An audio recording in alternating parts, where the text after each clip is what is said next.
Don't know when to give up, do you? I could do this all day. I don't think Steve was the kind of guy who grew up as Mr. Popular. Hey, pick on somebody your own size.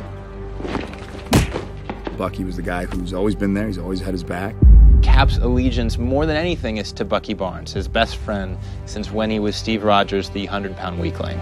And that's the thing that, when put in the middle of the Avengers, will cause Cap to think twice about keeping the team together. I'm trying to find the Winter Soldier. He is his best friend. He's his oldest friend in the world. There's an undercurrent plot going on with the Winter Soldier, which sets the majority of the Avengers on his tail. So it's a matter of who kind of initially falls into allegiance with regards to how we handle the Winter Soldier, and ultimately it branches out into the entire team. Captain, people are afraid.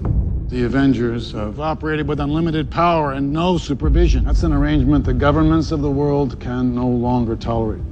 The Sokovia Accords has been signed by 117 countries, and it says that the Avengers need to report to a branch, the government that will oversee their activities.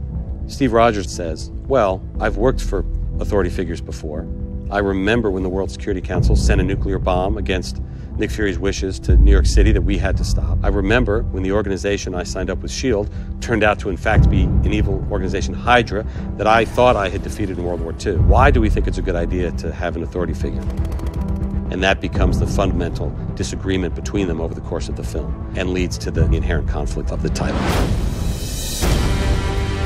I think maybe the most important thing to us in sort of fulfilling the ideal or promise of Civil War was we didn't want to fall into a structure where the Avengers move into a conflict mode with one another, then sort of repair that and fight another bad guy.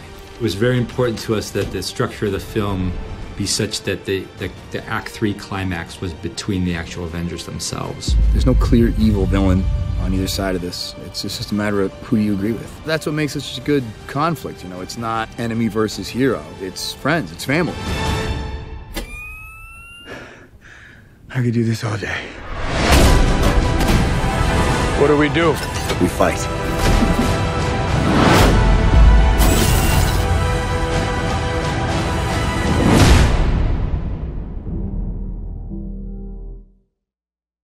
Hey, what's up everyone? It's Lisa here with Marvel's Phase 2 officially closed after release of Ant-Man. It's now time to focus on Phase 3 that starts with Captain America Civil War. Now, if the trailers released for this movie is anything to go by, then Phase 3 is going to be huge. So while you're all waiting for it to start, here are some fun Captain America movie facts. Now, surprisingly as it may seem, actor Chris Evans turned down the role of Captain America several times before finally getting convinced by the director and producer. Now, the image of Captain America shown in the animated title sequence at the beginning of all Marvel films is taken from the front cover of Captain America, the #1 edition that was launched in 1941. And before Captain America the First Avenger hit theatres and helped kickstart the Marvel Cinematic Universe, Marvel had much different ideas for Cap, namely a comedy. Now, before Iron Man became a hit, the original plan was for the Captain America movie to be funny, because they didn't know if audiences could take Cap seriously. Now, the fight scene in the elevator in Captain America Winter Soldier took 7 days to shoot. And keeping with Winter Soldier, Nick Fury's grave states the path of the righteous man, Ezekiel 25:17, which, as you all know, is from Pulp Fiction, and director Joss Whedon makes a cameo appearance.